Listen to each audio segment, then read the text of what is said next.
Discours du pape François aux membres de l'Académie pontificale pour la vie, le 12 février 2024.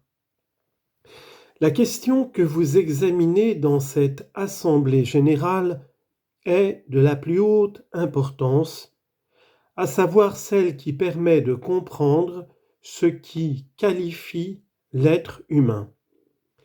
Il s'agit d'une question ancienne et toujours nouvelle, que les surprenantes ressources possibles grâce aux nouvelles technologies reproposent sous une forme encore plus complexe. Depuis toujours, la contribution des chercheurs nous montre qu'il est impossible a priori d'être pour ou contre les machines et les technologies, parce que cette alternative propre à l'expérience humaine est dépourvue de sens. Et aujourd'hui encore, il n'est pas plausible de distinguer uniquement les procédés naturels des procédés artificiels, considérant les premiers comme véritablement humains et les deuxièmes comme étrangers, voire contraires à l'homme. Cela ne va pas. Il est nécessaire d'inscrire les savoirs scientifiques et technologiques au sein d'un plus large horizon de signification, en rejetant ainsi la domination technocratique. Prenons par exemple la tentative de reproduire l'être humain avec les moyens et la logique de la technique. Une telle approche implique de réduire l'être humain à un agrégat de performances reproductible à partir d'un langage numérique qui prétend exprimer à travers des codes numériques tout type d'informations. L'étroit parallèle avec l'épisode biblique de la tour de Babel, Genèse chapitre 11, montre que le désir d'adopter un langage unique est enraciné dans l'histoire de l'humanité, et l'intervention de Dieu qui trop hâtivement est comprise uniquement comme une punition destructive peut être au contraire considérée de façon positive comme une bénédiction.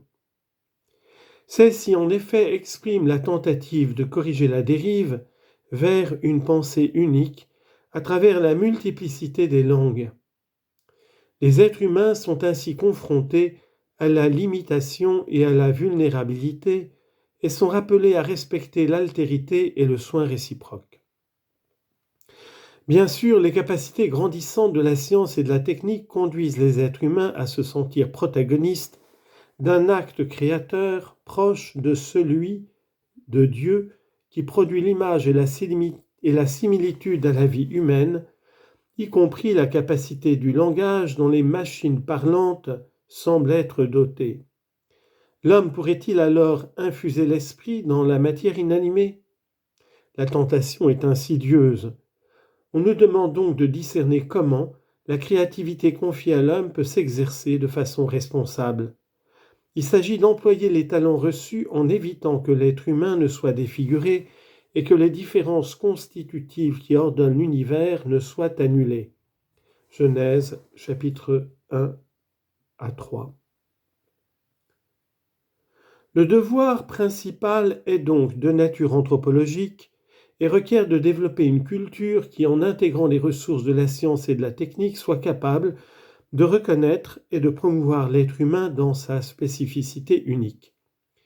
Il faut chercher à comprendre si cette spécificité ne devrait pas être située en amont du langage, dans la sphère du pathos et des émotions, du désir et de l'intentionnalité que seul l'être humain peut reconnaître, apprécier et convertir en relation en faveur des autres, assisté par la grâce du Créateur.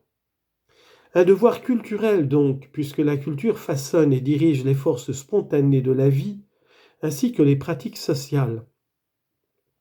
Chers amis, le sujet que vous traitez est complexe, tout comme les deux façons dont vous comptez l'aborder. En premier lieu, parce que je vois en vous la détermination d'établir un véritable dialogue, un échange transdisciplinaire sous la forme décrite par Veritatis Gaudium comme disposition et fermentation de tous les savoirs dans l'espace de lumière et de vie, offert par la sagesse qui émane de la révélation de Dieu. J'apprécie que votre réflexion s'effectue dans la logique d'un véritable laboratoire culturel providentiel où l'Église fait un exercice d'interprétation performative de la réalité qui jaillit de l'événement de Jésus-Christ et qui se nourrit des dons de la sagesse et de la science dont le Saint-Esprit enrichit le peuple de Dieu. Par conséquent, j'encourage une telle forme de dialogue qui permettra à chacun d'exposer ses réflexions tout en interagissant avec les autres dans un échange réciproque. Tel est le chemin pour dépasser la juxtaposition des savoirs en initiant une réélaboration des connaissances à travers l'écoute mutuelle et la réflexion critique. Dans un second temps, on remarque, dans la dynamique de votre rencontre, une approche synodale justement adaptée pour faire face aux problématiques au centre de la mission de l'Académie. Il s'agit d'un style de recherche exigeant car il comporte une attention et une liberté d'esprit, une propension à s'aventurer dans des sentiers inexplorés et inconnus en s'affranchissant de tout marche-arriérisme stérile. Pour qui s'engage à un renouveau de la pensée sérieux et évangélique, il est indispensable de remettre en question les opinions acquises et les présupposés qui n'ont pas été examinés de façon critique.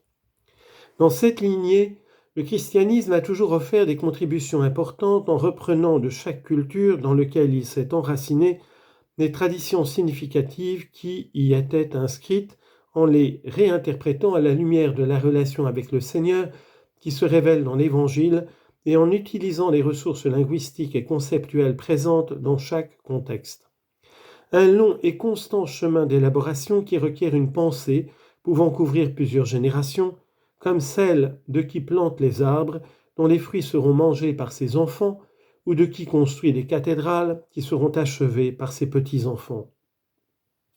C'est cette attitude ouverte et responsable, docile à l'Esprit Saint, qui, comme le vent ne sait pas d'où il vient ni où il va, Jean chapitre 3 verset 8, que je désire invoquer du Seigneur pour vous tous, en vous souhaitant un travail bénéfique et fécond. Je vous bénis de tout cœur et s'il vous plaît, je vous demande de prier pour moi, que le Seigneur vous bénisse tous. Amen.